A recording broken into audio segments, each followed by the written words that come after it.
Hey everybody, and welcome to week 6 of our class here at Rasmussen College, Comparative Politics. Been saying it the whole time of the class that it goes by pretty fast, and it's hard to believe it. We are in our final week of the course. So this is a very important week, guys. We have our discussion board, so remember that the initial posting is due by the end of the day tomorrow, which will be Tuesday, August 7th, and your reply comments will be due at the end of the day on Friday, which will be August 10th. And then the paper this week will be due at the end of the day, Sunday, August 12th. Now, what's extremely important this week, guys, is this is not just the final week of the class, or, for week 6, this is also the final week of the class, like I just said. So what's very important is we have to remember that anything you have outstanding from weeks 1 through 5 must be submitted by the end of the day, Sunday, August 12th at midnight. I cannot accept anything 1 minute after midnight on August 12th, so you need to get everything in by the end of that date. And like I've been saying for the duration of the course also, please be sure that if you submit something, you send me an email. Let me know what you have submitted so I can go back and check and make sure it is graded. I can go back and find the papers, but if you've submitted an answer to a poll question regarding the live classrooms, I won't be able to see it. So, or I won't know it's there. It'll just be entered. So you need to send me an email to make sure that I know to go back and make sure that you get it graded, and that you've got all your zeros removed by the end of the day on Sunday, August 12th.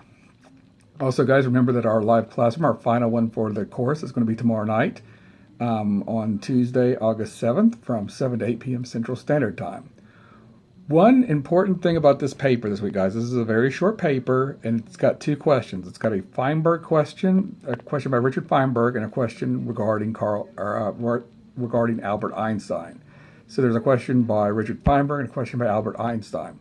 You only have to answer one of the 2. So you pick the 2. You pick your best from the 2 selections, and then you just answer it. It's got to be a 1-page paper length. So do not try to answer both. That's going to probably cost you points because you'll never fully address each of the questions. So just pick one. You either write on a Feinberg comment, or you write on the Albert Einstein comment. You do not write on both. So please be sure, guys, that you are only going to be writing on one comment. Select the one you like and then write on it.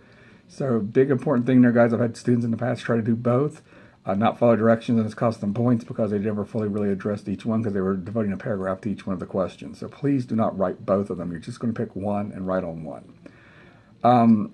This week, guys, we will not be covering any nations. We have covered our nations from around the different sections of the globe. So this week what we'll be doing is looking at some of the more systemic topics of the course, such as climate change, the global south, economic things such as globalization, currency, terrorism, cybersecurity. So we're going over a lot of big systemic themes that the nations of the world will need to address in the coming years that are ongoing right now and will probably be ongoing for the next several years. So our live classroom this week and in our discussion board and our paper will be looking at big issues that the global community is going to have to address, not just a nation or a certain group of nations. So these are some big topics that we'll have to look at from the global perspective. So, okay, guys, have a great final week. It's been a pleasure to have each and every one of you guys in class, and hope you guys have a great week. If you need me, remember you can text, call, or email me, and I'll respond to you guys as quickly as possible. That, guys, I hope to see some students tomorrow night in our final live classroom. And if not, I'll see you guys on the discussion board. And with that, have a great week.